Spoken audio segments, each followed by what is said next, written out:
GM, and welcome.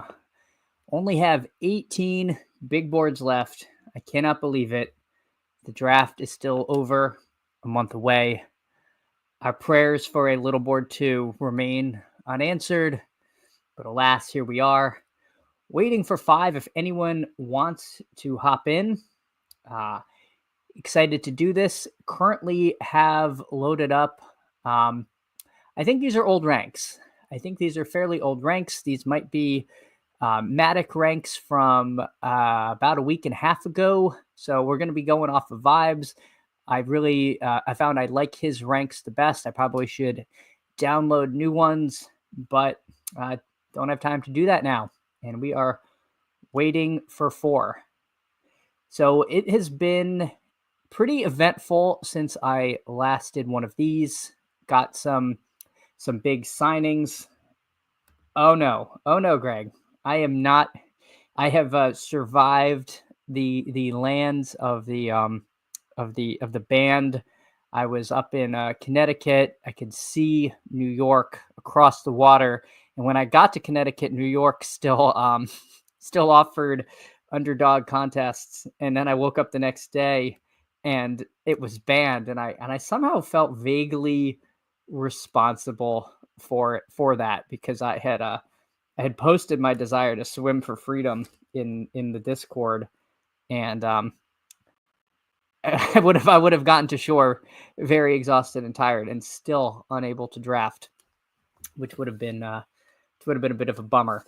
But that said, I can legally draft here, which is always a big plus. Waiting for 1 if you want to hop in. But otherwise, this will fire soon. Saw the New Jersey rest stop comment on Matic stream yesterday. Thought you were migrating. I was actually driving home, and I had a brief moment to just to check in on his stream. But no, I was mid drive. And the kiddo needed a stop, and I needed a little driving break. But no, I am safely in legal territory here. I was gonna pull up my exposures, but I think this is about to launch. I guess I could pull those up so we're not just staring at a truly blank screen. And you can see, lest anyone try to take my slappy card away, I have a few real big stands here, including Jack Betch. Apparently, I saw the highlights from the Senior Bowl, and that was how I decided who I should spend my hard-earned money on. But I really do think Betch's game will translate to the pros. I mean, I love that he's a converted tight end, big body guy. He apparently has great hands. He sounds like the kind of classic player that is going to find his way onto the field. And you could really get him in the last round reliably. So a lot of my exposure is from when this was in the 19th and 20th round. He's crept up a little, but he's fallen back since the combine. He didn't run at the combine, but I think all of his other measurables were really strong, if I remember right. So I'm still in on Betch. Njoku, I think he's underpriced. I think he's my real take is that he is not that much worse than any of the truly elite tight ends. He's just been in Cleveland, where it's been like really sketchy offenses. I think he's super talented. I think Cleveland is going to be a lot better. I really like Njoku coming up this year. Fellow Jersey Dolphin as well. No, I'm in Maryland, but just long suffering Dolphins fan. It is so brutal rooting for this team. We have signed nobody in free agency.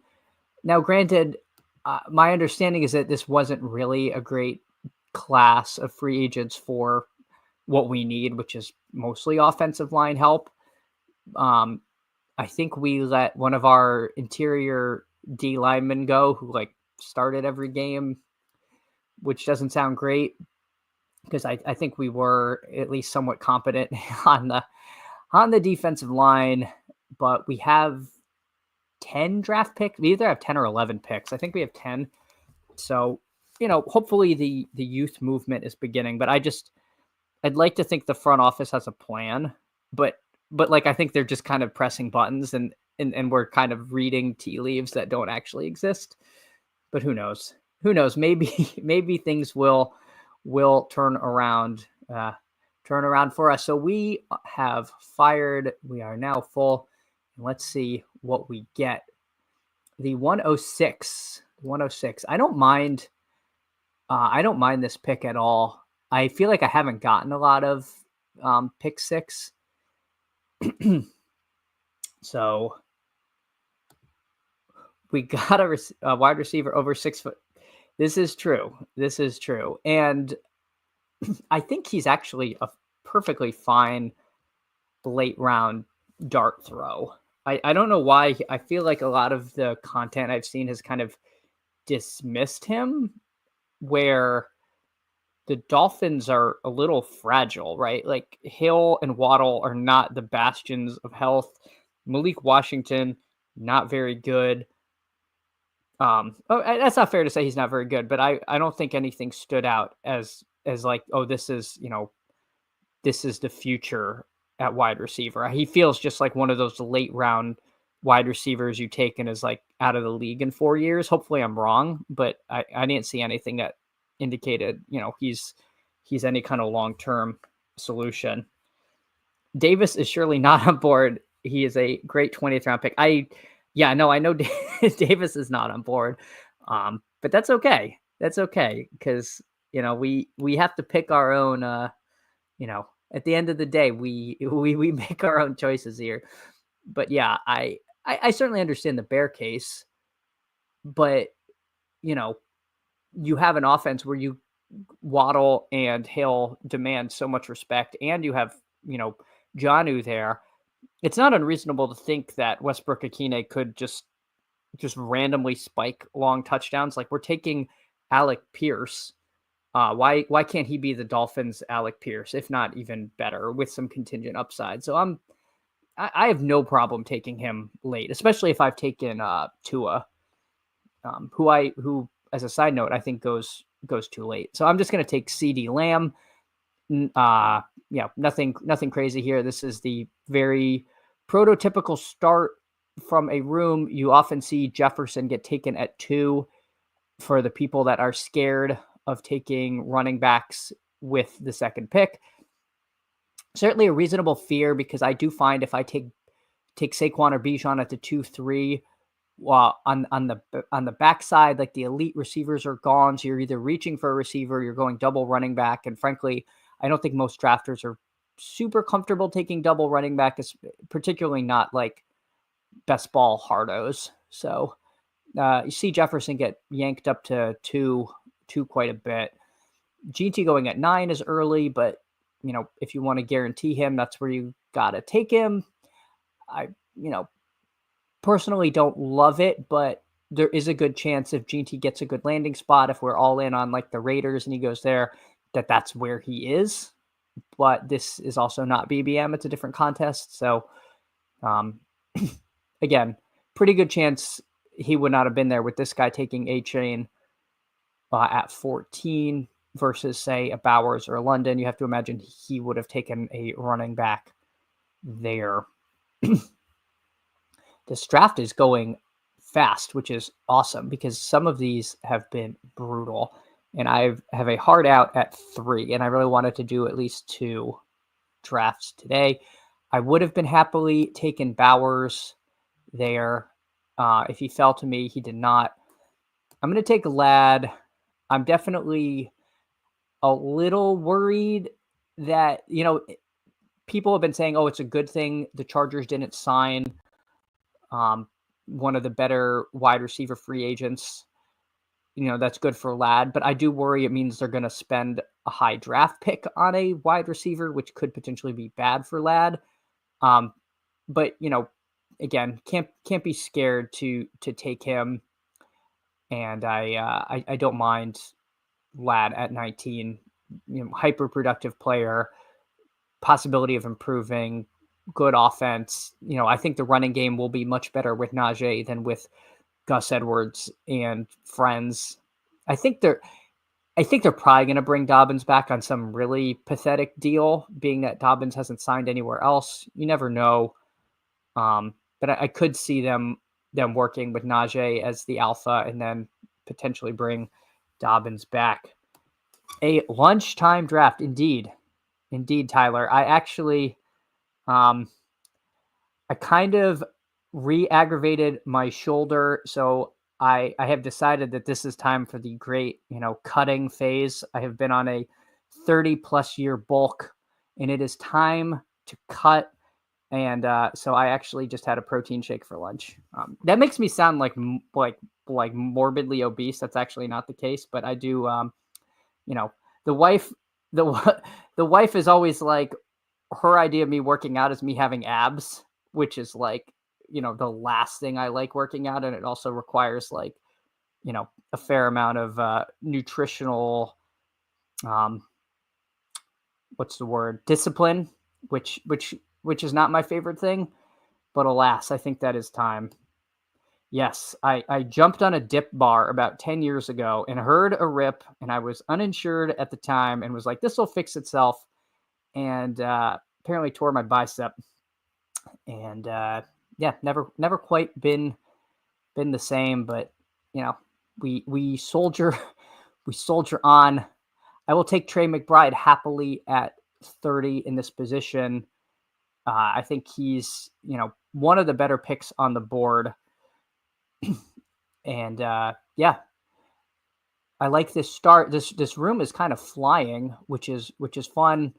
Since I last drafted JSN, now, he used to go 30, 33-ish. Now he's in the low 20s frequently.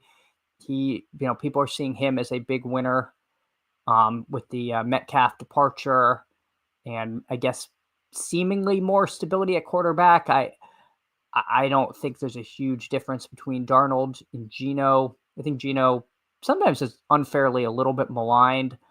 But I have this kind of theory that players in Seattle always get graded kind of weirdly for some reason. Like even way back in the day, Sean Alexander was probably the best running back in the league, and you could always get him at a discount in drafts. I just remember Seattle players, it's just always been a little bit strange. JSN a slight loser with Kupp, maybe. Yeah, I mean, I am a, I'm not a Kupp guy. I didn't take any of him last year. I thought he was turning, I don't want to say any, but I took very little Kupp last year. And obviously got lucky with the injury, but I don't think he was super productive even before that happened. If anything, if it staves off the Seahawks taking a receiver in the first round, it could be a winner. If his target competition is like a slightly dustier player than it potentially could be. But yeah, I mean, Kupp is still a big target earner, or I don't think he was last year, actually. I don't have the numbers in front of me. I want to say that started to decline.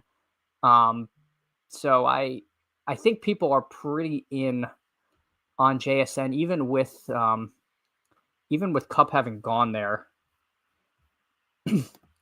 Target earning and money potentially pushes JSN out of position, and now he has to play better on the outside and deep. That is a fair point. I'd like to think that he still, is the type of receiver who can play on the outside, doesn't need to be in the slot to be productive, which is kind of like, feels like the place you put the receivers that can't win on their own. You give them those like gadgety over the middle plays, those like designed easy receptions, whereas like the truly talented receivers are like fighting on the fighting on the outside. I don't know. I think they're going to alternate a bit. I don't know if Kupp really has it in him to truly be like an every down player at this point. But I might be seeing more of an age cliff than actually exists there. Um, but yeah, I mean, if we get the cup of 2.5 years ago, then I agree that would be bad for JSN. I just don't know if that's where we're at. I'm worried here that I'm gonna have to take Chuba, but I think Goldfish are. I know.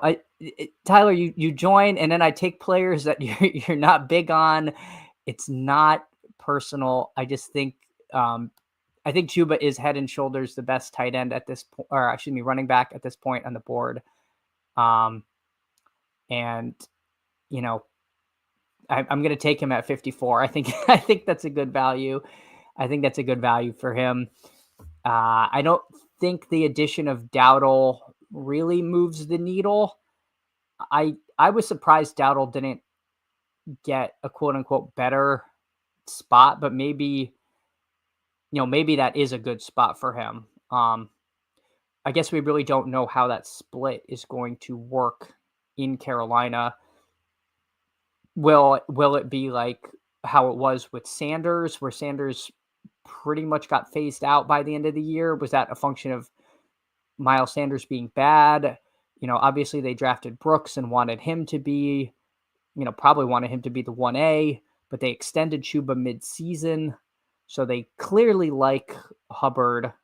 But yeah, I think at this point in the draft, he's one of the few like anchor RBs I'm really confident in having if I didn't take a running back before the 5th round.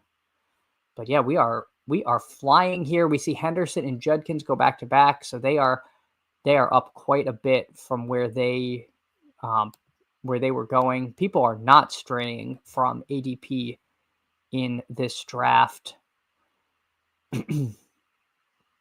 Interesting position for me here. ADP is Pickens.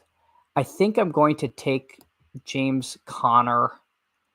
I think I'm going to take James Conner in this spot because I think I'm going to get a decent enough receiver in 10 picks versus having to go to this kind of next tier. If Conner stays healthy, that's always kind of the risk with him. But, the Cardinals, I don't see any reason why their offense would be worse. And James Conner was really good last season, I thought. He staved off Trey Benson. I'm getting mixed messages on how much the Cardinals really love Benson. I've heard like fairly decent coach speak.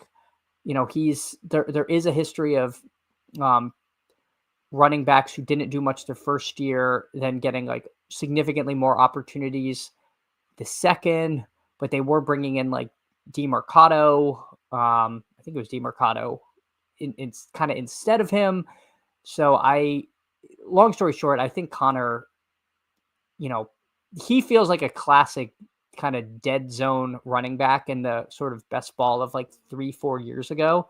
So I could be drafting a guy where the wheels are really going to fall off in this like 6th round range. There was kind of a bit of a rule of thumb that taking the older running backs in this range was bad, but I don't know if this is really, I don't know if we're really there yet, because I don't think we saw too big a drop off from good old James Conner last season. But yeah, really interesting that everyone is really sticking to ADP this draft. When you look at it, we're at pick 72, and there's one person with an ADP below that. So not the most giving of rooms. Connor and CMC worth the best ball handcuff. Are you? I'm a little, Greg. I'm a little unclear what you mean. Are you saying to take them with their handcuffs, like take Benson and like Garendo? Sorry, I'm just. I might be I'm just not 100% sure what you mean. Done. Oh, my screen went absolutely crazy there for a second, but we are back. But I will take good old Luther Burden the third here, who JJ Zacharyson in his Zap model is super high on. I've come around to him, you know, definitely mix him versus Golden versus Egbuka up when I draft, but I think Burden is going to be a kind of guy who can generate some targets for himself. Yeah, so Greg, I agree. I don't have a problem handcuffing, right? And the argument against handcuffing is essentially like, well, if the guy gets hurt, let's say you take Bijan and Algier, and then Bijan gets hurt, everyone that took somebody else in the first round has that, mega good first round player plus Algier, who's the guy you need. But I think that ignores the fact that, let's say Bijan gets hurt in week 14 or 15. Like, you might have needed Bijan to just get there to begin with. Like, you might be burying all those teams that took, Saquon, if Saquon's just kind of mediocre or whomever. Or if Bijan misses 5 weeks in the middle of the season, all the Bijan teams without Algier might be dead, but you're chugging along. And I think that's not an unreasonable thing to happen. So I don't have a problem handcuffing. Now, the other thing is I'm not like Chess Liam, right? I haven't won BBM. So I would defer to some of the best ball intelligentsia when it comes to that sort of thing. But just thinking logically, like, just because something hasn't happened doesn't mean it will. But that's not like an unreasonable situation in which you might really want both of them to get through the season. So I am perfectly fine handcuffing. That's just my opinion on that. Hold on. I am up. I think in this case, I'm going to take Hawkinson. There's an argument that I should take Kyler because I have Connor and McBride. You know what? I'm just going to take Kyler ahead of ADP if my fingers are fast enough. Okay, because I have a pretty big Cardinals bet. I'm going to take him there, and I like a lot of the tight ends that go around this pick. I'd be perfectly fine with, Andrews, Warren, and Njoku. That's all fine there. But yeah, back to your question. The thing I worry about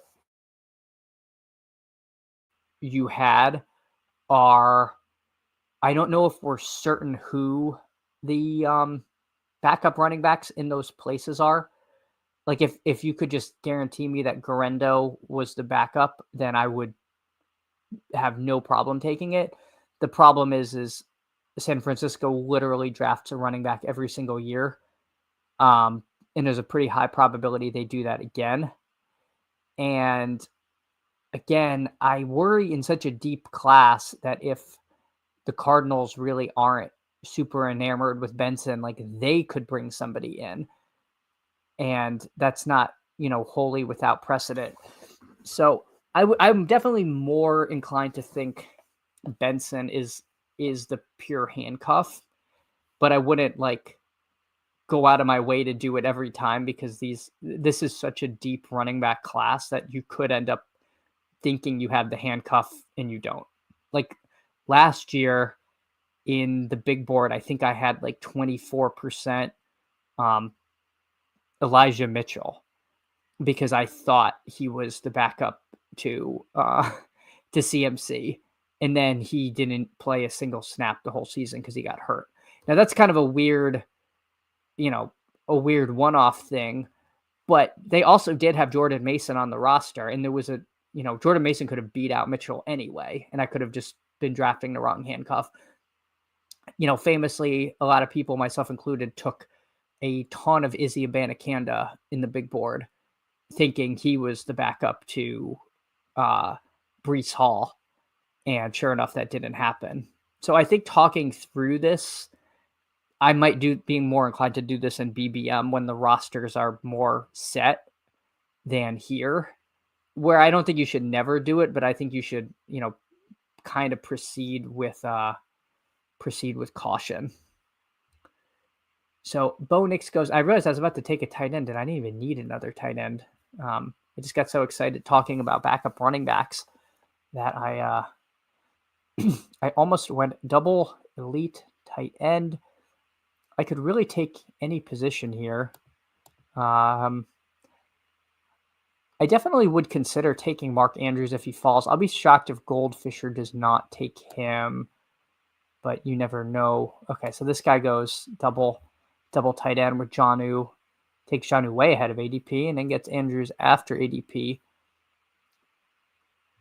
This is, to me, one of the uglier places in the board where you have a lot of kind of sketchy running backs. I think I'm going to take Marvin Mims on this team. He really started to break out last season. His yards per route run kind of exploded. And don't mind him as a fifth receiver. Beepman, welcome. Oh my gosh, my computer is telling me to update something, and I don't want to update right now. Yeah, I think you're right. I think Jonnu's going to be fine. I don't think his his role in the offense is going to go to zero, but I also think we're I think we're reading a lot into what happened last year for the Dolphins, which was like a completely lost season with an unhealthy and possibly slightly disinterested Tyreek Hill, a perpetually quasi-injured Waddle, in a watered-down offense that just, as they said, built the plane out of Jonnu Smith. That's I think it's. I don't think we should expect that to happen, but we're also not really drafting him, expecting a repeat. I think, he had what, like 800 plus yards, almost 900 yards last season. I think if we knew if that was the expectation, we'd be probably taking him in like the 60s. So I don't think in the hundreds is the worst place to take him. But I certainly do, understand the logic in fading him, at least a little bit.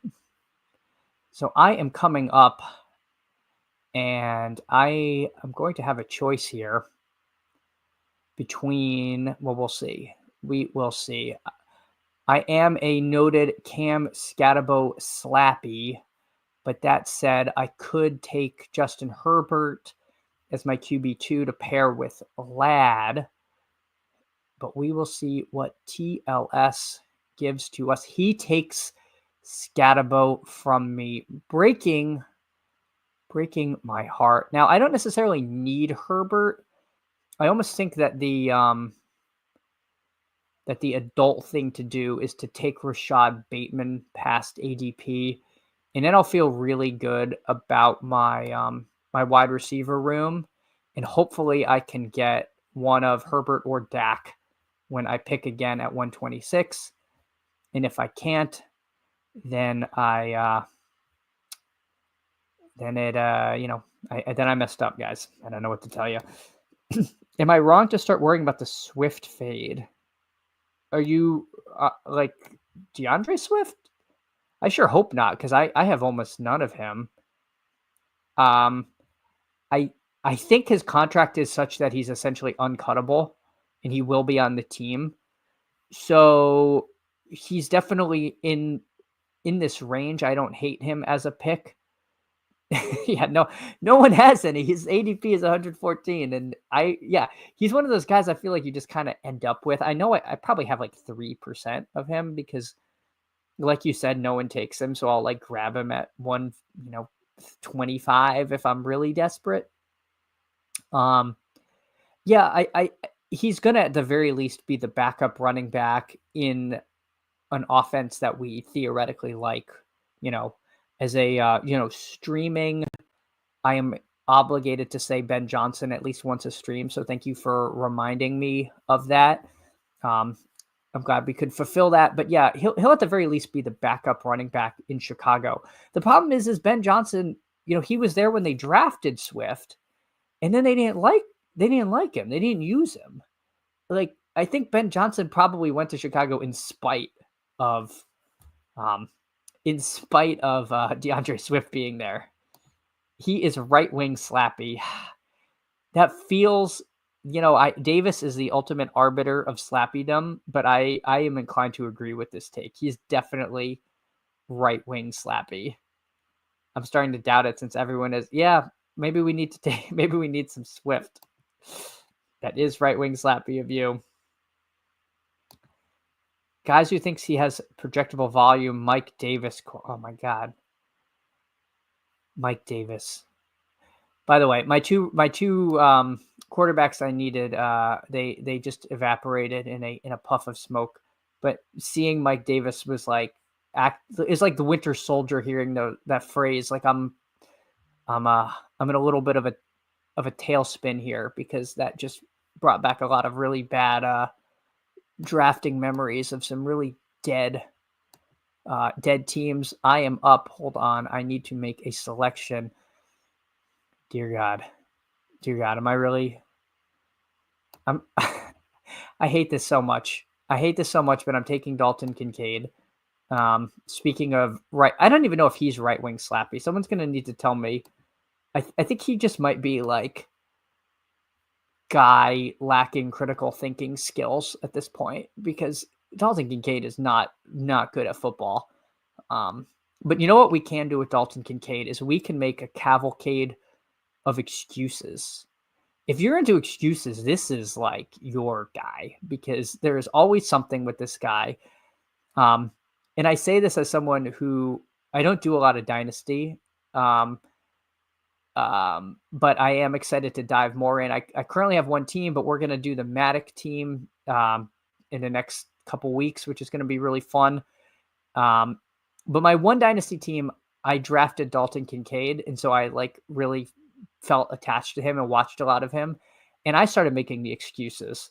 Like he really did get overthrown on like a 40-yard touchdown that would have altered the course of the season in my mind, and actually would have been really good for me, because I rostered him in DFS that week, and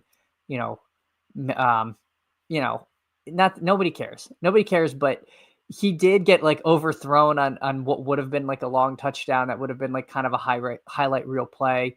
He apparently was playing through injury, so yeah, we can get the excuse bucket out. Dalton Kincaid is a libertarian crank slappy, as Liam is the Ross Perot of best ball. My God. I got to think about that analogy for a second as I ruminate on my next pick. I need a running back, guys. How did you all let this happen to me? I am in trouble. Never thought I'd say this, but if I don't get Devin Neal, it's over for me. Gosh, if I end up doing Trey Benson plus James Conner, and Trey Benson is my third running back, this is going to be, I can't do it. I got to take Devin Neal and hope he's a thing. Ross Perot, best ball. I have said before, I am the chess Liam you ordered on wish.com. And I say this because I was a youth chess champion.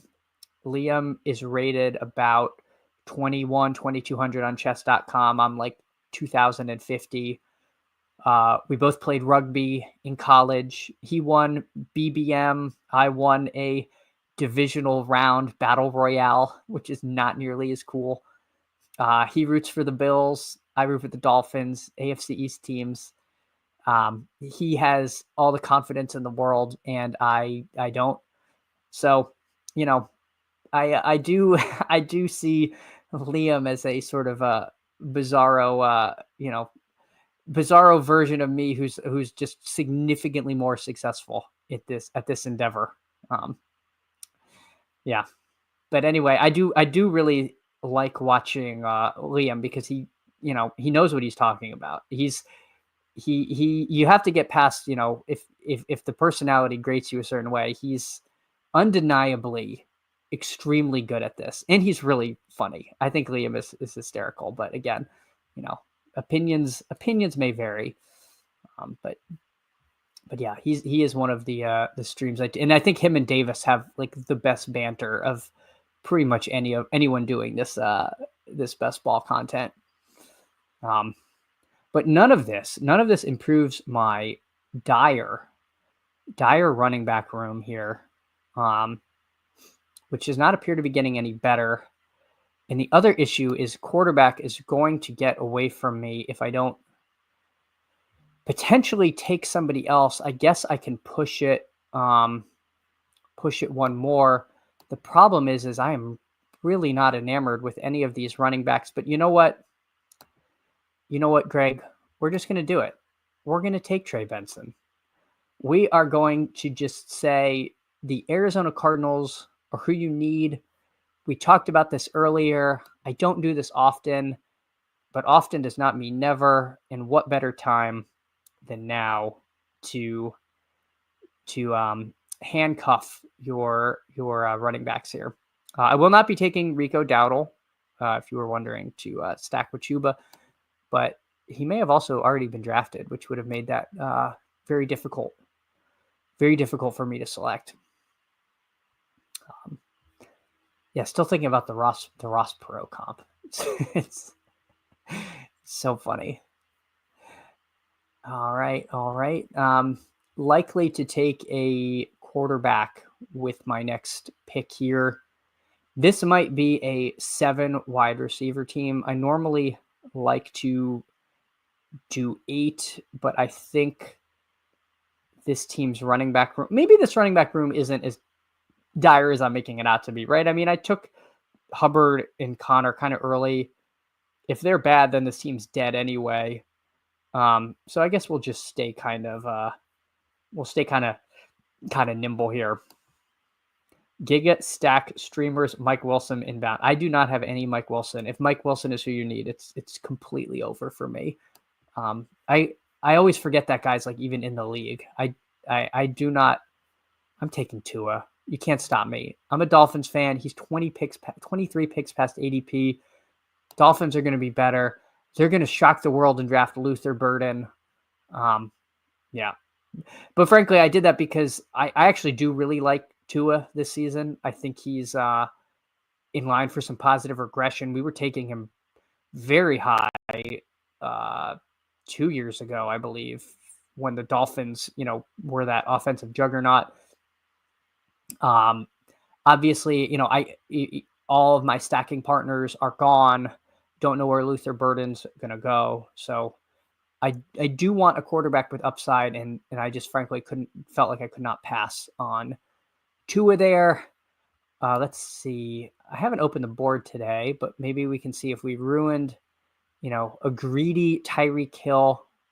No, he took Jordan Love and McCarthy, so he was out on Tua. So we didn't.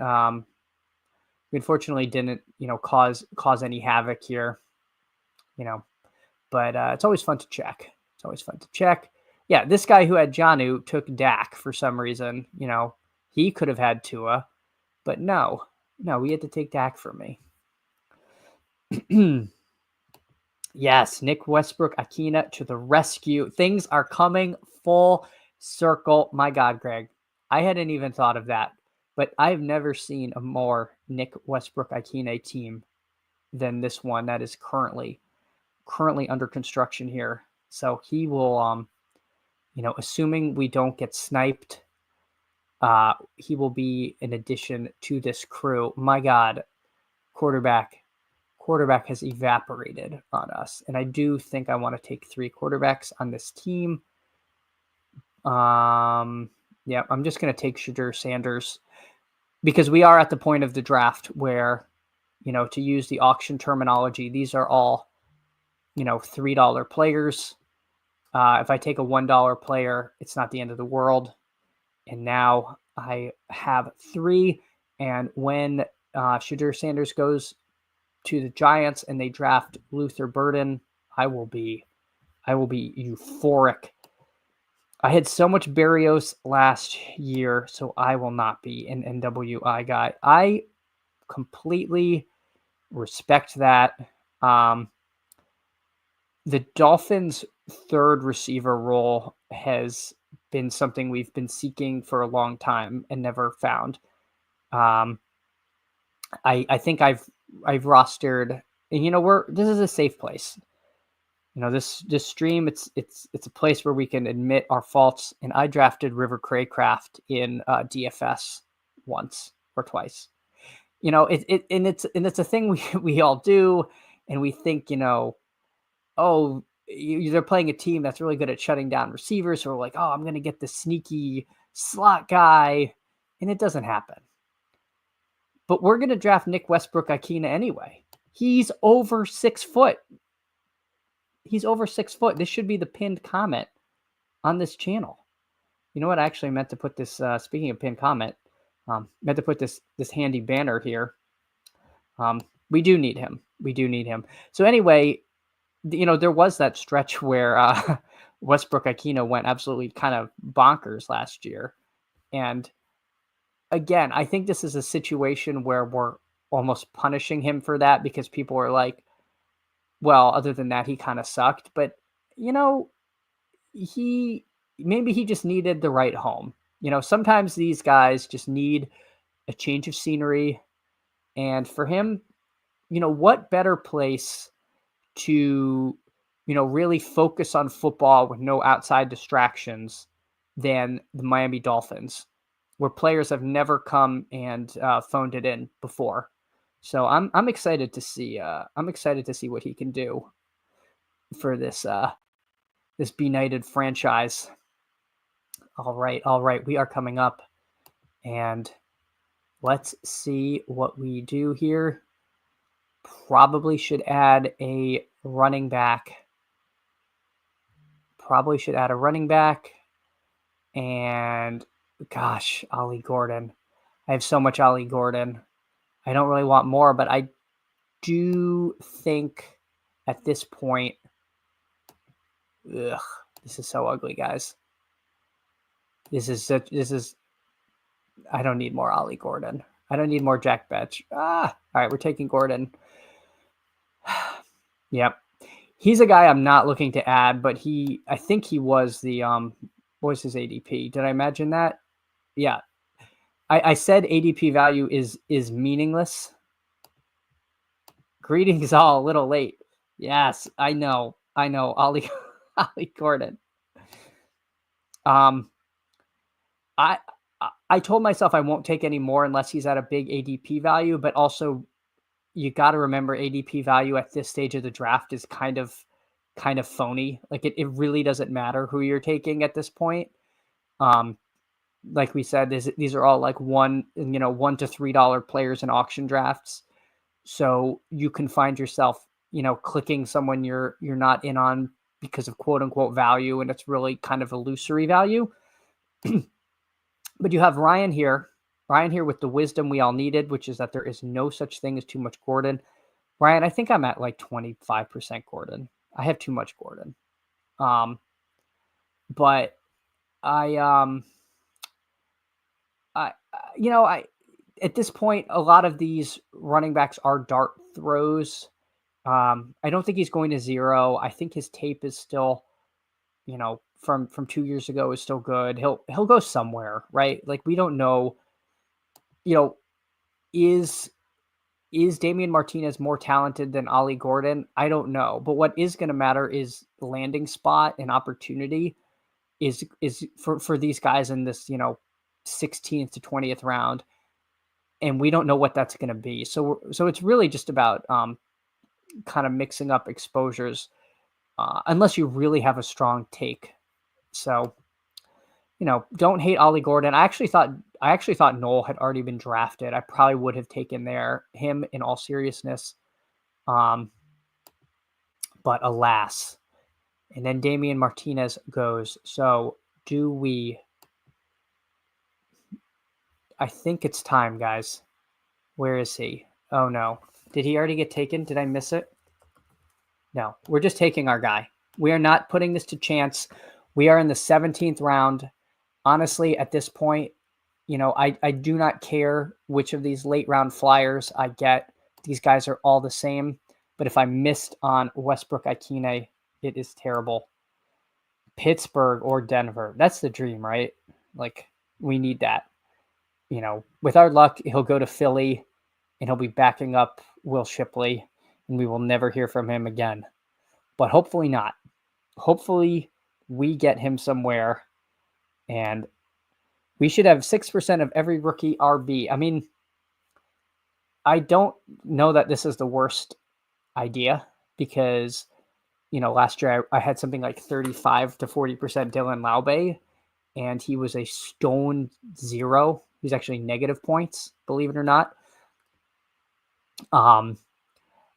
But I do think that, if you are trying to win the contest and you have a really strong player take, there is something to be said for like going all in. Like if your big player take was Kyron Williams a couple years ago, you just giga smashed. And if you have 6% of a guy, but that 6% is kind of sprinkled on some crummy teams, it's not going to help you. So I do see both arguments. For me, I am trying to sprinkle it because I don't think I'm enough of a prospector to really have any great idea of how to rank these guys. North of like Yams. Let me clarify, after the two DJ Giddens tier. Yeah, and I think that's right. Hold on, I am picking here, and I will simply take Chig Okonkwo with my selection. Round out the tight end room with McBride, Kincaid, and Chig. Could I have stopped at 2 tight ends with McBride and Kincaid? Probably. That might have been slightly better. But I think that shows you how much I think of Dalton Kincaid, that I felt the need to take Okonkwo. I actually really like Okonkwo this year and think he could be in line for a fairly big role on a what should be a better team. They have some high draft picks. I think, Pollard showed he was a year healthier. Ridley looked pretty good. I believe Burks is gone. Did they? I want to say they got rid of their they got rid of Westbrook Ikine. So, I think Okonkwo could potentially be in line for a good season here. I feel like some 10 to 20 tight ends probably project better than wide receivers, running backs that range. Yeah. I don't think this is wrong. Like, how does Chig not outscore Calvin Austin? Yeah, 100%. Unless there's some significant injury in Pittsburgh, and even then, like how much are they really throwing the ball in that circumstance? A team that doesn't like to throw down their best weapons, I agree with you there. All right. We are almost up yet again. This draft was going quick. Oh my God, Michael Wilson at the top of the queue. I simply will not do it. I will not. All right. I think I will take Will Shipley if he is here. If Philadelphia does not draft another running back, I think Will Shipley is one of the better clicks in this range because the contingent upside is huge, right? Like, Kenny Gainwell's gone. Will Philly bring in another running back? Yes, because they're not just going to have 2 on the roster. But if it's somebody without a huge amount of draft capital, I think Shipley is a huge contingent value where he goes there. So with a room with Lamb, McConkey, Williams, and Burden, Mims, Bateman, and Ikine, I think I'm going to go 7 running backs because after Hubbard and Connor, like, I could be taking a lot of zeros here. Like Devin Neal, I do not believe he was a winner at the combine. Trey Benson is pretty much a pure handcuff, and Ali Gordon, not the fast, not the most swift of foot as we had hoped. And again, Will Shipley could be the third stringer in Philly if they bring someone in. So this is a pretty crummy running back room. I got to admit it. That said, what I will do here is queue up some guys. I will put in Raheem Sanders. I will put in, let's see, I'll do Jordan James, Donovan Edwards, Taj Brooks, Quinn Allen, Khalil Mullings, and I'm going to hop in another one. If anybody wants to join, I'm going to fire this up because I got to go before 3. So I think if I hop in now, I might be able to make that happen. So I'm waiting for 5 over here. So please feel free if you want to join. I will tell the Discord here. Hold on one second. All right. Waiting for 5 if anyone wants to hop in. Big board. All right, sweet. Okay. All right. Oh my God, this is a slow I'm in. And my StreamYard window is been minimized. My God. Okay, I am on the clock here, and I will take Rocket Sanders. All right, so we will add Rocket Sanders. This team will conclude with Kyler, Tua, and Shadur Sanders. Running back room of Chuba, Connor, Devin Neal, Trey Benson, Ollie Gordon, Will Shipley, and Raheem Sanders.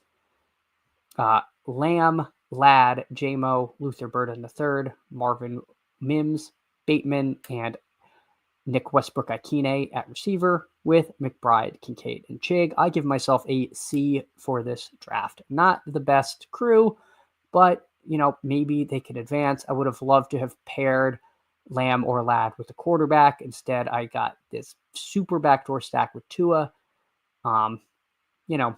We will see. Greg, were you in that one? Did I just completely miss your team? Because I would have shouted out some of your picks there. So I apologize. I did not realize if you were in there. But we are waiting for 1. So if you want to get in this one, now is the time.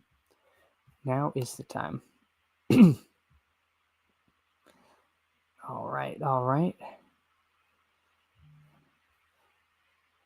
Wow. I've never seen this happen. This name stretches out. Stand Flock Wall Swin. I did not know they stretched it out so you could read it. Oh, you're Mooncat. I've been in drafts with you and didn't even know you were in there. Gotcha. Mooncat, my God.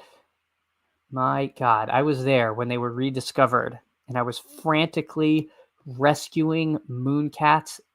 This will not mean anything to some of you, but if you were there in 2020 or 2019, you will not forget the day of the great Ethereum Mooncat rescue. No, I hear you.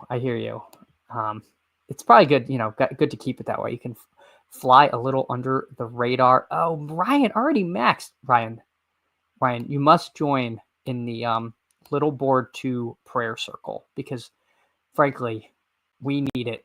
We need it bad.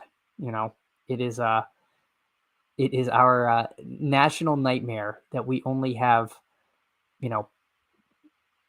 one, this flagship contest and then the high dollar stuff in a way too small little board. Yes, speaks for all of us. We need the little board too. I'm going to direct, Numi to this stream so he could see that the people are clamoring for a little board too. So Mooncat, Greg, aka Greg, on the clock, takes Bijan at 3. So here we go. Mooncat not afraid to start with the running back there. I will say on my DraftKings, I have Bijan ranked ahead of Saquon. Part of that's a function of it being full PPR, and part of it is I think I have Bijan ranked higher here too. I think we're I think we are a little results oriented in who is more likely to outscore who this year. I really think Bijan is going to outscore Saquon. But that said, I simply will not have zero Saquon again. That was not fun. But if I was doing a single bullet, I would take Bijan over Saquon in my single entry. So we are coming up. Who will we get? Blue Blood UNC, probably just still hungover from UNC being selected to the tournament, despite apparently not being deserving of the bid. But were this tomorrow, we would have to think he would be taking the full clock as he is glued to March Madness, which begins. Make sure to get your brackets in because that is filling up. Sorry, that is locking. I know nothing of college basketball. I simply watched Davis's stream. And after that, I picked Texas Tech to win it all. And, now I'm going to look giga smart to my friends if that happens. I just couldn't bring myself to chalkily pick Duke. That is not fun. My Final Four, again, all I know is from Davis's bracket stream. So I think I have Texas Tech beating Duke in the final.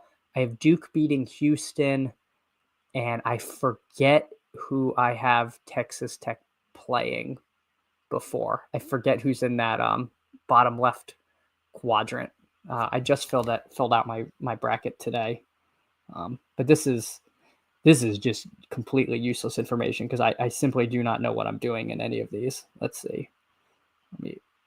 All right, what do I have? I have Michigan State. Michigan State because I'm a Tom Izzo slappy. I do know enough about college basketball to know that fading Tom Izzo can be dangerous. And, they're a 2 seed, so I don't feel too dumb having them. Don't feel too dumb having them in my Final Four. My goodness. I'm going to take Drake London here. I really like the Falcons offense this season, but I kind of like picking in this, 8-9 range because you do get your second pick feels like they could be a first rounder frequently. So happy to pair Nico with London, a couple of players who are, at least a 50 shot to be playing in a dome week 17. More than happy to do that. Blue Blood UNC takes Lad Mooncat coming up. See, so Greg, you're in the position that I don't love being in because I don't like Tyreek Hill. So unless I want to start running back, I got to reach up and take guys. But if you like Hill, then I don't think the spot is as bad as I do. I'm just very bearish on Tyreek, so I'm interested to see who you take here. So you take Bucky, so you do go running back. And I think that's how I play it a lot. I prefer Taylor to Bucky, but obviously you did not have that choice. You don't. Sorry, I said a lot, and so I don't know. I don't know what you don't. So there goes Hill and JSN. So our long username takes 3 running back start. Early little board, so much Hill. Yeah. I'm worried. Oh, well, round 4 Hill, yes. Round 4 Hill, I really like. 2-3 turn Hill, yeah, it starts getting a little sketchy. I really worry he fell off the age cliff. Like I'm really worried that he lost a step, and we're paying, a pretty premium draft spot for not what will not be the best production. I mean, as a Dolphins fan, I hope that's not the case. Maybe I'm being a little silly fading him because, he is one of those players that can just put up 35 fantasy points and you're not surprised. But I do worry that those days are numbered. I really want DJ Moore here. I really don't like Breece Hall. But we will see what Blue Blood UNC does. He winds the clock down as he thumbs through his rankings and takes Devontae Adams. All right. Don't hate that. Don't hate that at all. I think Devontae Adams is a great pick. He's just about now going where we were taking Cup last year. So naturally no Hill or Terry because I'm low on them. Because of your draft slots that you said before. Yeah, that makes sense. I don't have very much McLaurin after having a ton of him last year. And I probably wish I had a little more because I actually feel like the Deebo signing is one of those sort of rising tide lifts all boats sort of situations where I think their offense, he's the kind of player that really might help avoid the sort of sophomore slump that you see a lot of the time quarterbacks go through. Like that to me is a very good addition to that team. And I think makes a lot of sense for, does not hurt McLaurin as much as some other receiver signings might have done. Tyreek on the Amari Cooper trajectory. Oof, Adam, I'm afraid you're right. That said, Amari Cooper 2 years ago, after having a sort of mediocre year, was who you needed in the playoffs in week 16. So maybe a little bit of warning there in a bad range. Deebo does not separate. Hold on. I am up. We will get back to that. So interesting here. I don't have very much Lamar. I'm going to take Lamar. I don't want to have none of him, but I will take him 6 picks past ADP, and we'll see. We'll see how this turns out. Yeah, not too worried about Deebo not separating, because I think it's more, potentially sort of drawing coverage, making the defense, account for Deebo. I think can do things and can help open up the field for McLaurin, and I think they're going to be creative with how they use Deebo. Obviously, he's going to get some manufactured touches, but I'm not huge on Deebo himself. I don't really take a ton of him, but I think he's a perfectly fine signing from them. He's going to take Terry's LOS stuff. It's bad for everyone. I don't know if I agree with that. I mean, I think that the secret was Terry was losing touches to Noah Brown, right? Like, I think with Terry, you kind of got to accept him for what he is. They're not going to move him around the field. He's, great in the red zone. He's clearly who they target. I think you are going to get those games with very low, low catch totals. And that's just something you got to live with for the games where he's going to have 2+ touchdowns. He can break long touchdowns. So I don't know. I don't necessarily agree that it's going to be bad for him. Tyreek to the Bills playing 45% of snaps. Dear God. I mean, that's going to happen one day, right? Like, yeah, I say this, but Tyreek came out and said he was going to retire after this contract. So maybe he doesn't want to get to that point, but I do think, I don't think receivers are generally very good at zooming out on the chart and seeing where they are in their own career.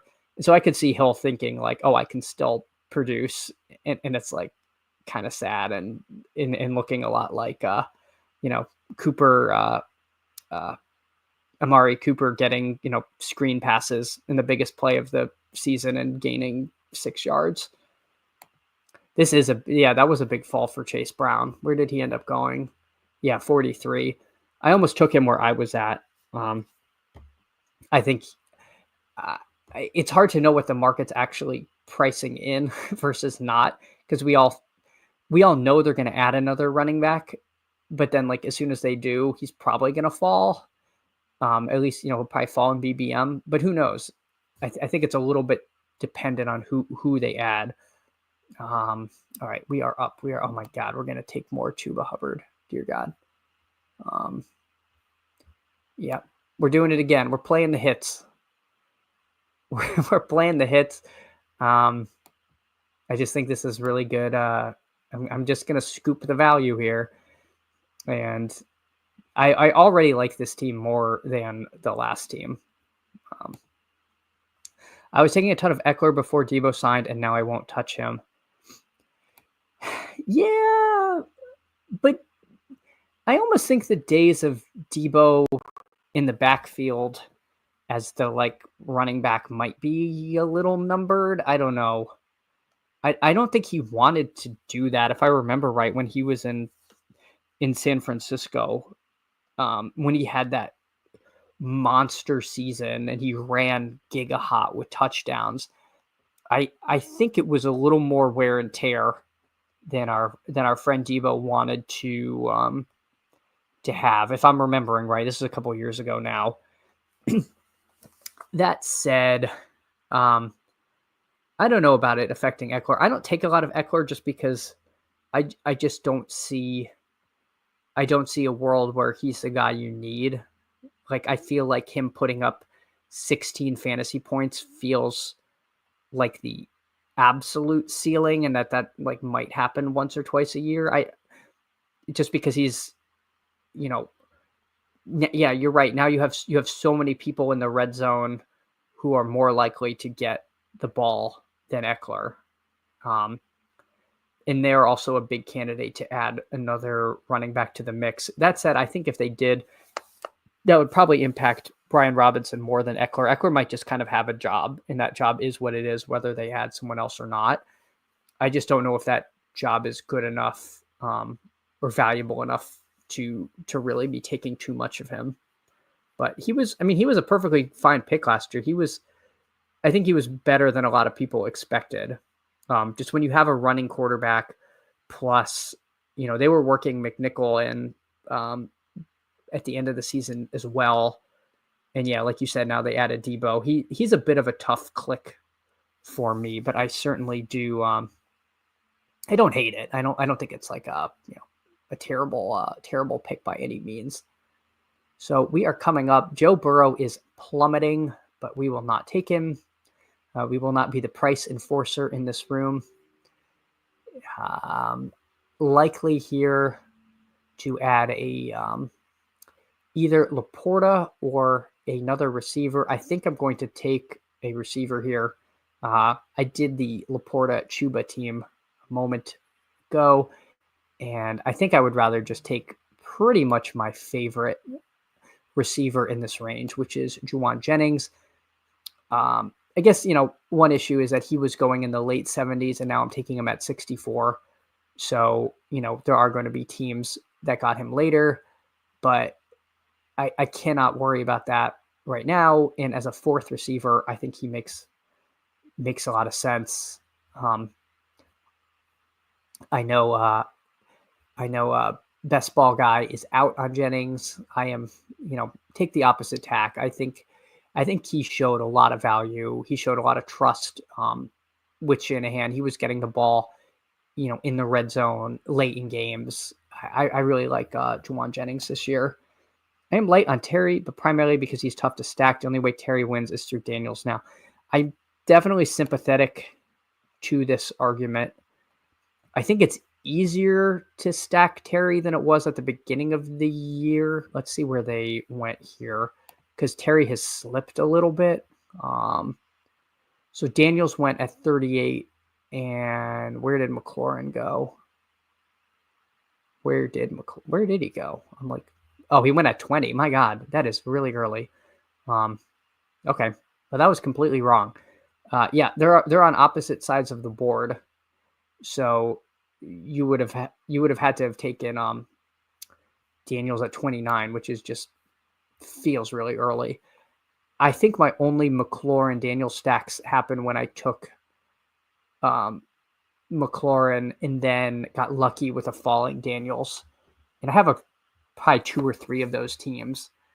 And that was always my fear of purposely stacking them, because there are teams that naturally got them that it seems like you're a little bit behind if you force the stack.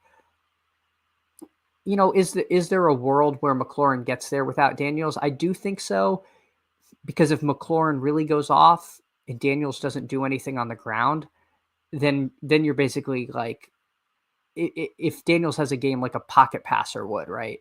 Like, you don't always need the pocket passer stacked with the receiver who goes off. So if he has a game like that, if that's your like McLaurin smash game, then I don't necessarily agree that you needed Daniels in that case, especially with how high you have to take Daniels, right? It means you're not taking some other elite player. And if you hit on that, so I would say you can take McLaurin without him. It feels like they're more connected than a lot of other QB receiver batteries for some reason. I feel this. I feel like that too. But talking it out, like I don't know if that's really how you need to play it. I kind of want do you want Pearsall, Purdy every draft? I would agree with this statement if you added George Kittle to it, because I love George Kittle, and I don't understand why he goes where he goes. I think he should go a full round higher. He's near 1,000 yards every year. I think he unfairly gets tagged as injury prone when he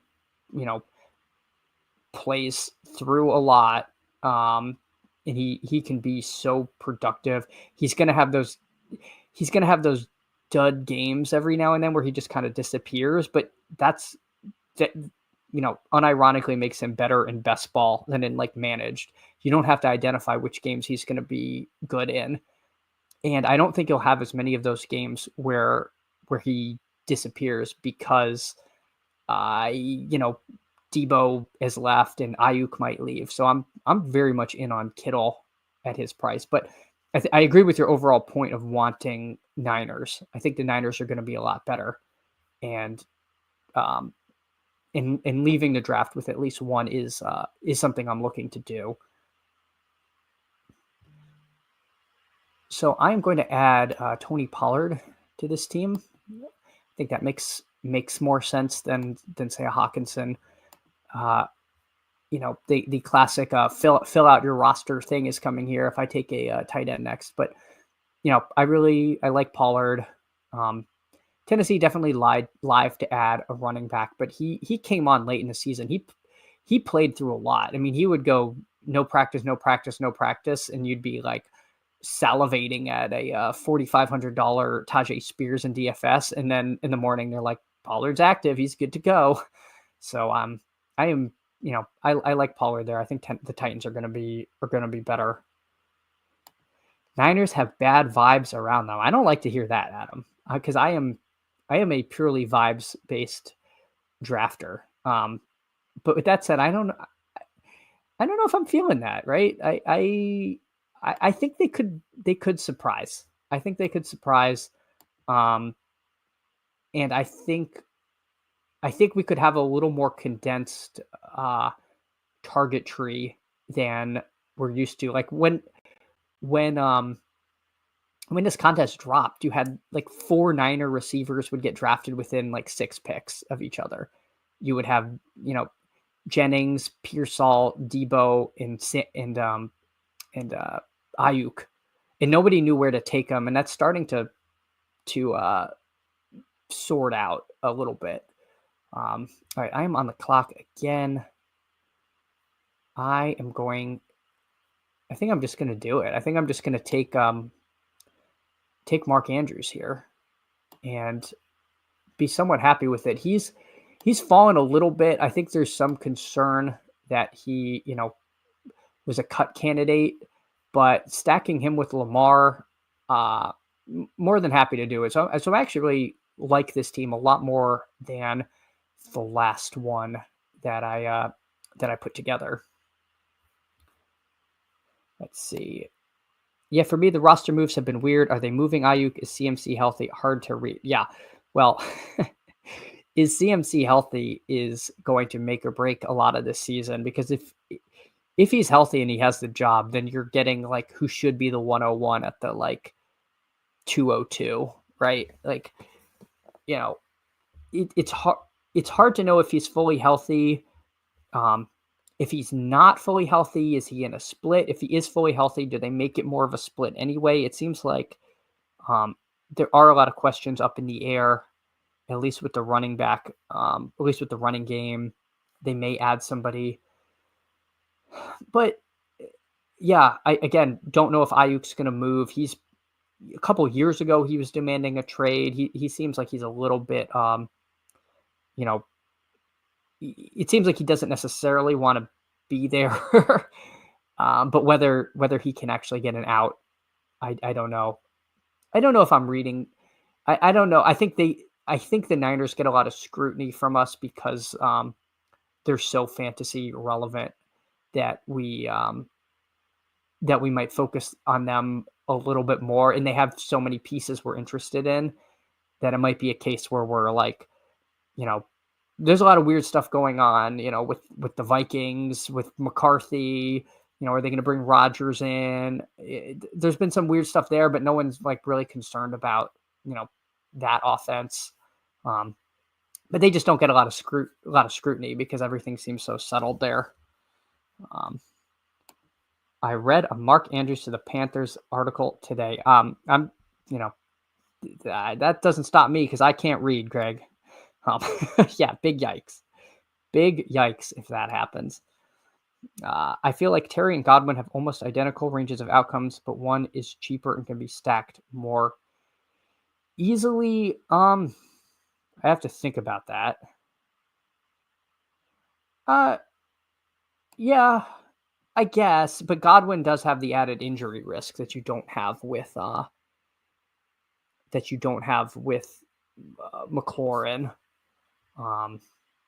I am coming up, and I pick at 105. He takes Herbert. This is a big fall for Jalen McMillan. I'm tempted to take Purdy, but I think when I take Lamar, I have to be a grown up. I could take Bateman to double stack, but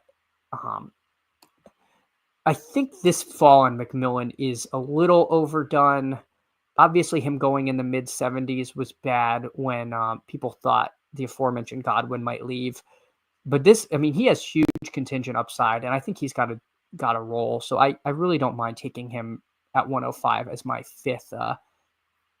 fifth receiver on the team. Yeah, I could see that with ranges of outcome being the arbiter, but you know, again, I think there is obviously that injury risk with Godwin that we don't have with McLaurin. I'd have to think about that because obviously, if Godwin was fully healthy last year, he would be going higher than he is now. So, yeah, if you could guarantee his health, then I would completely agree with that statement. I mean, Godwin was an absolute smash until he got hurt. And my understanding is that he should come back from that injury pretty much at full health. It wasn't like a ligament tear, if I remember right. It was like a dislocation, which I think is worse, you know, is not like a good thing. I think it's a little worse than it sounds. But yeah, I think he should be fully back in Adam. Doesn't it seem like the Mason move conveys McCaffrey's good health? I had not thought of that, but that's certainly a possibility, right? It's yeah, I mean that's definitely possible. You know, obviously we don't know if they're just excited that they, you know, were able to get something for Mason. I don't think Mason was the best McCaffrey fill-in, being that, you know, half of McCaffrey's like value is that of like an absolutely elite pass catcher, and Mason doesn't do that. So I don't know if scheme wise he was the best fit for them. We also know, again, Shanahan's proclivity to have them draft another running back. Maybe it means I really like Garendo. It is hard to know, but I'm going to take Scatabo. I can't not. He's my guy.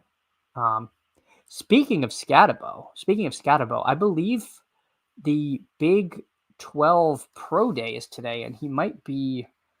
I think he's running the 40 today, but I have not heard anything from that.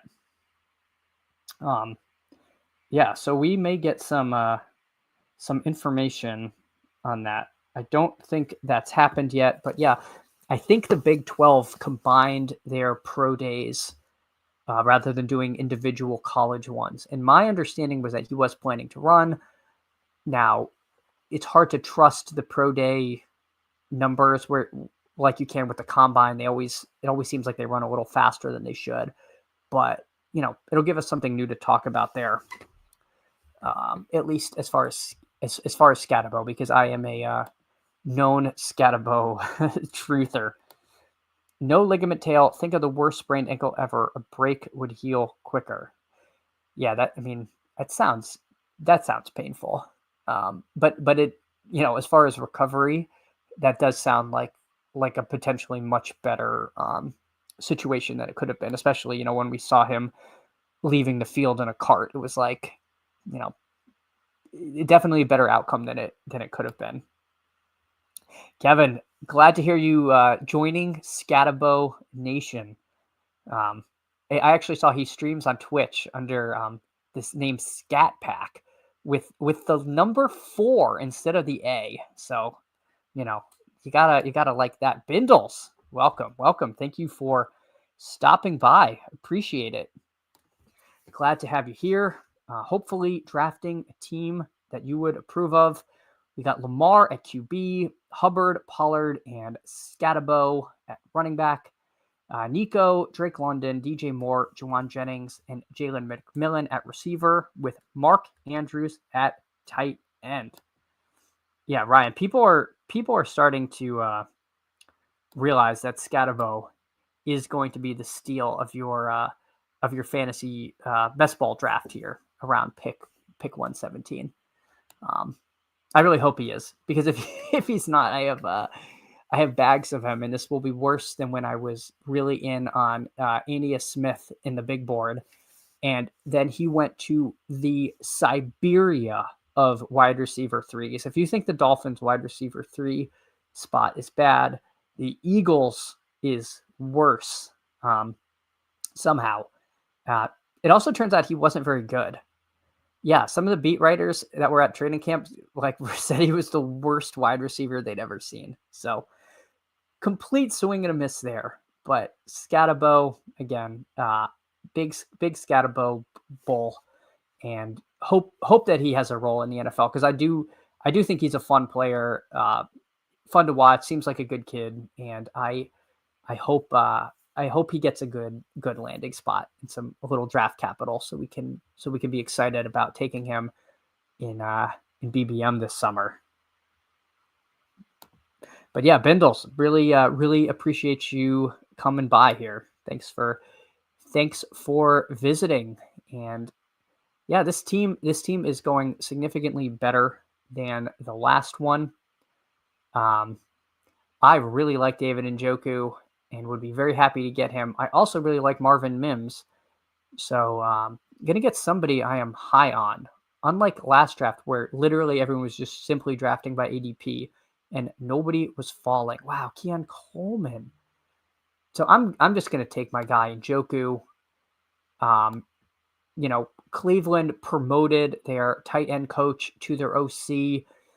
I think they're going to get, improve the offense. Their quarterback situation, obviously Jameis, super fantasy friendly. I don't think Jameis did not hyper target Njoku. So I'm really hoping that better days are ahead for him but I do think Njoku is my second tight end. Really makes me feel good about this tight end room. I could conceivably stop at 2. As far as second quarterback options, I would probably take Penix if he falls and stack him with London. And again, feel good about my quarterback room. There are some intriguing other names here. Bashal Tootin, not be a bad pick. I don't really want to double my Tennessee running backs. J.K. Dobbins has just been plummeting down the draft board as he remains unsigned. I'm just going to take my guy, Michael Penix here, and complete that stack.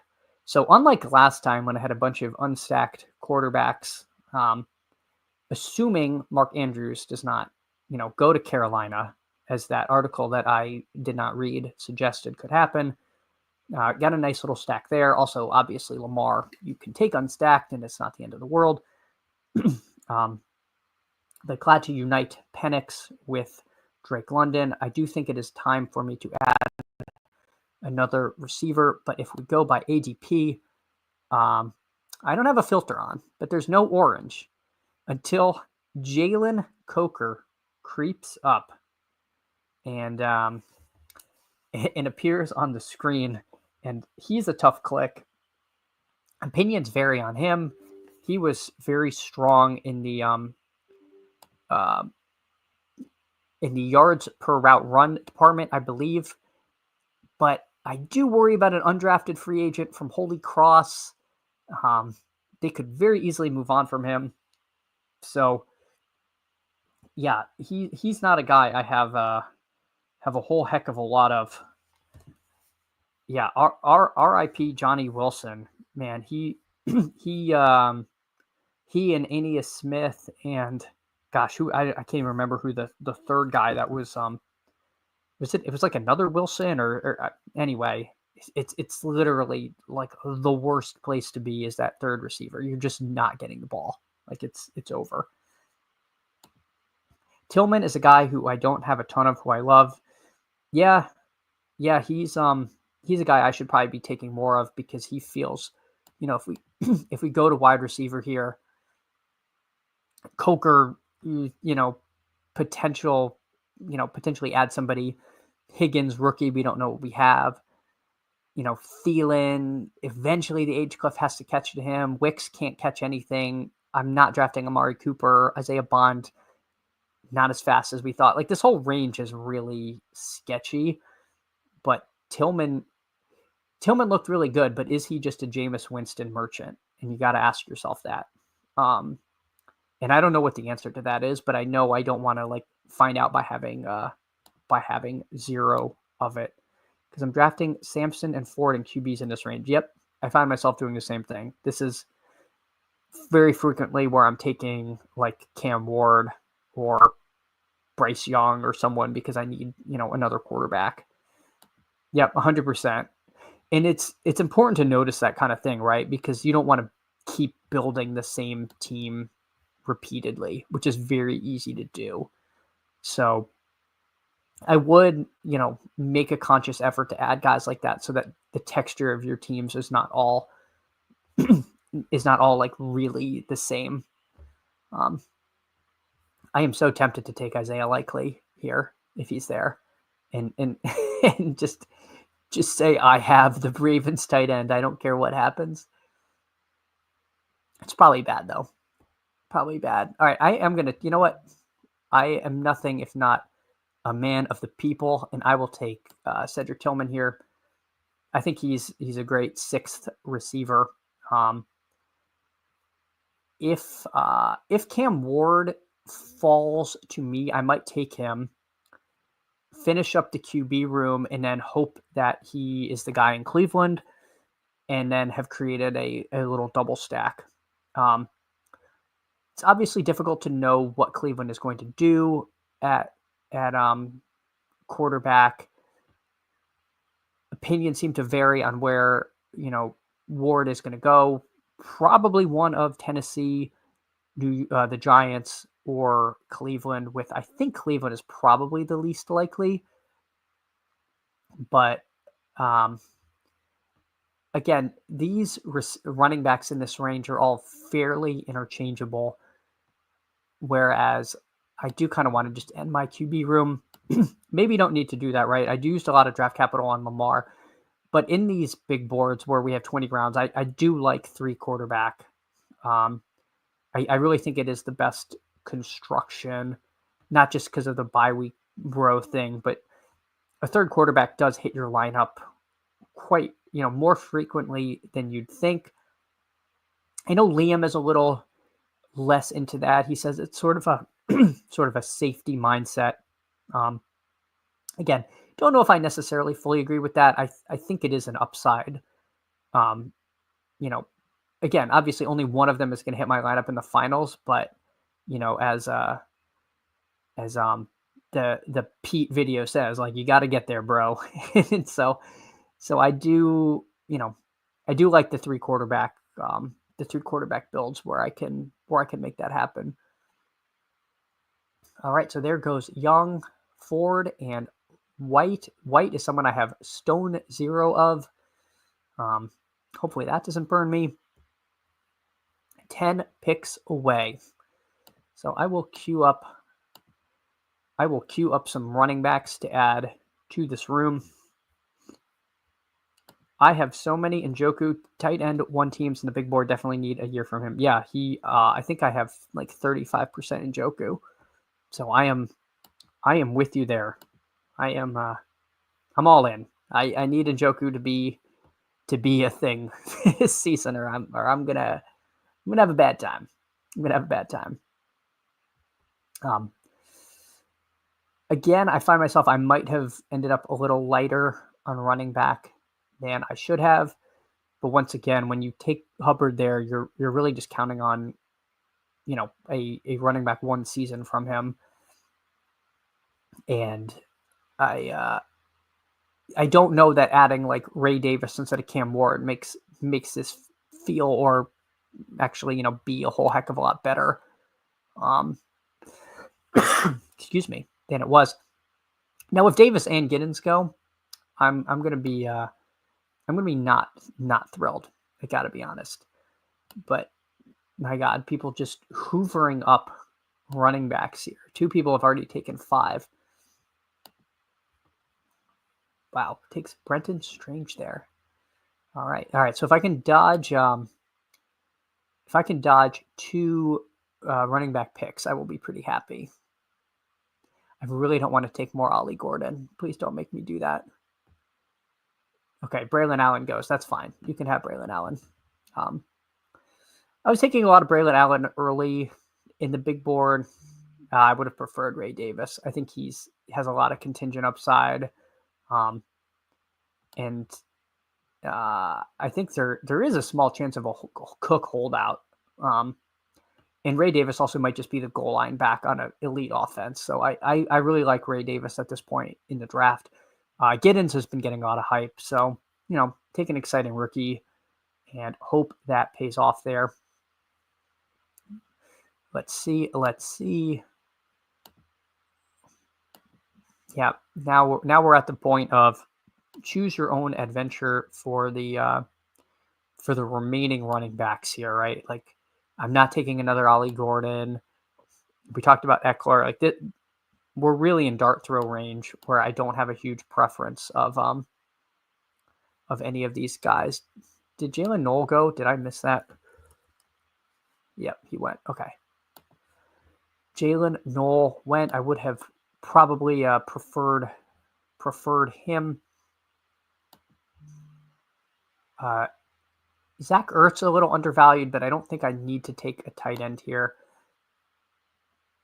I'm going to take the most vegetable-y pick that there is. I'll take Wandale. He's a little bit better in full PPR formats, I think, because his average depth of target is like 4 inches. But, I did take Ward. So if Ward goes to the Giants, now I've built a little stack. I don't think he's a 0. I think he's actually reasonably talented. And if the Giants are better, could see a little bit of upside. So I don't mind Robinson at this point in the draft if I'm not taking like a crazy rookie flyer. Brashard a round later.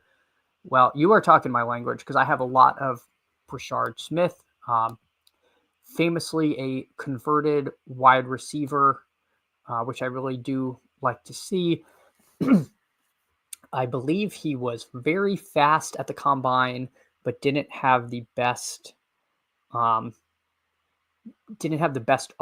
measurables. But that said, I think there's a good chance that he ends up on a team that it wants to utilize his skill set. So I am definitely in on Brashard Smith, have quite a bit. I think we're punishing Wandale for awful QB play. 140 targets is 140 targets. It's a steal. Yeah, he goes. I agree. I think he goes later than he should. I don't know what else to say. I know they added Slayton and they paid him a lot of money, but I think that sort of sets, Neighbors, Wandale, Slayton, they're going to add a rookie QB. In my mind, you're going to see, obviously Neighbors gets a ton of volume. Wandale probably will get a lot of volume too. I mean, what's more, rookie quarterback throwing those like shorter targets to a very sure-handed guy.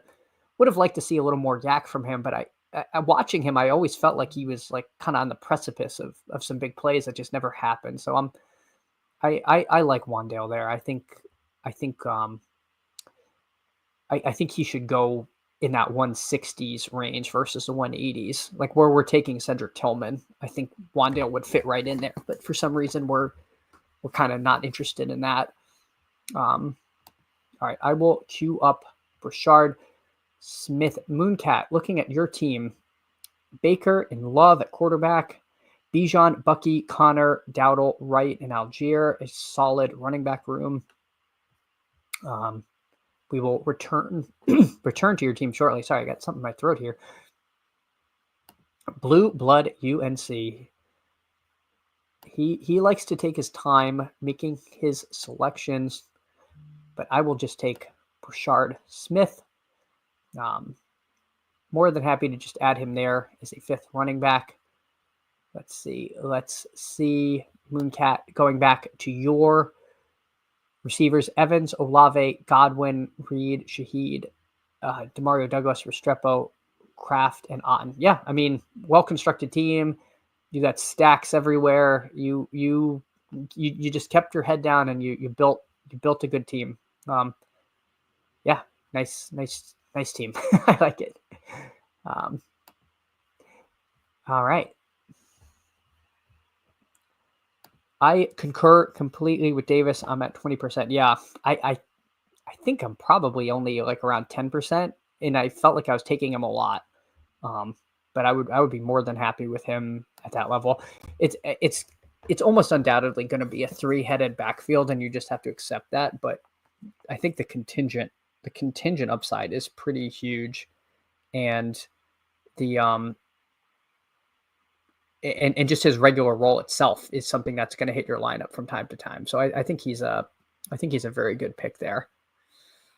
All right, let's see. What do we need? We need one more of each of a running back, receiver, and tight end. All right, just looking through what we got here. Yeah, I think I'm going to take running back last because I'm really agnostic towards these guys. I don't need another Ollie Gordon. That's fine. I think I'm just going to take Chig because he is definitely my preference as a third tight end on this team, and have a little stack going potentially if Cam Ward goes to Tennessee. So I have Giants, I've got Titans, I've got a stack. Somebody is going to be paired with Cam Ward on this team. And I don't think Chig is going to be a zero, which is really all you can ask for with a round 18 tight end. As much as I want to believe in Arroyo or Taylor, rookie tight ends, we've been spoiled by the run of Laporta, McBride, and Bowers. I worry we are overdrafting some of these rookie tight ends, especially the ones in the late rounds who really just might be zeros this season, or at the very least, really take a while to develop. I mean, if they pan out late in the season, that's fine, right? That's what best ball's about. It's about the playoff weeks. But I think I think we forget how frequently these rookie tight ends don't amount to anything. All right, so we are going to be taking one more running back, one more receiver. Probably would take. Wow, I was about to click Slayton. Greg, it was I'm like that raccoon who tried to wash his cotton candy and it just dissolved. I tried to click Slayton's name, and he was gone. He was gone. Is this another Westbrook Akine team? We may never know. We may never know. Yeah, a lot of these receivers in this range are all just total dart throws. Noah Brown. Where did Noah Brown go? He went somewhere. I thought Noah Brown signed somewhere. But maybe I'm thinking of Diami Brown going to the Jaguars. But I was pretty sure he did sign somewhere. I guess not, because Underdog is pretty good at updating these. But if he gets taken, there's some names here. We'll take someone. Mooncat, I should have known you would take him, but that is okay. Slayton and Russ becoming best friends. Slayton to the moon. I mean, they don't call him Break the Slayton for nothing.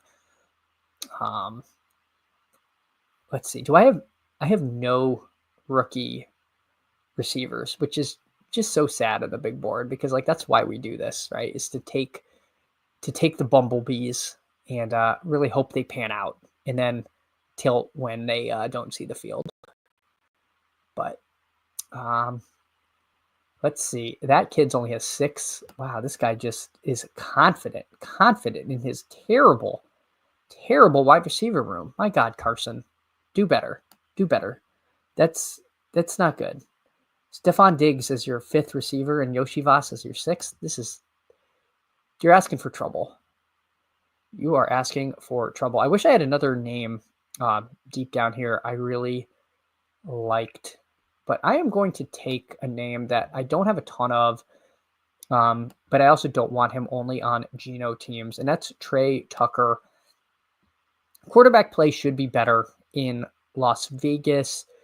He's sort of their deep threat guy, and don't mind taking a flyer on him. I don't have a ton of him, but a potential spike week guy, someone I don't mind taking here. So I will queue up some guys. A lot of my favorites have been taken, and that's probably okay, because I do need to mix up these late picks a little bit. Donovan Edwards is a strange one. He basically started getting phased out in Michigan, but I have this theory that is entirely possible that Harbaugh on the Chargers likes his Michigan guy and takes Donovan Edwards. So while we're telling ourselves stories in this range, I'm going to tell myself a story that Donovan Edwards goes to the Chargers and does something there. I also think he had a decent combine.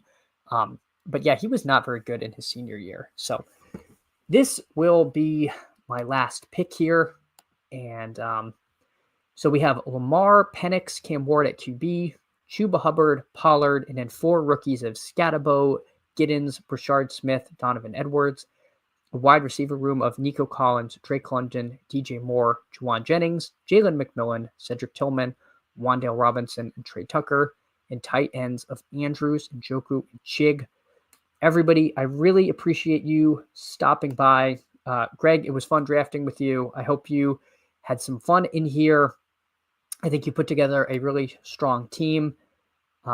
Ryan, thanks for hanging out. Speep, thank you. Bindles, Tyler, you guys are the best. Again, thanks everyone for coming by, and I will see you all in the Discord. Take care, everyone.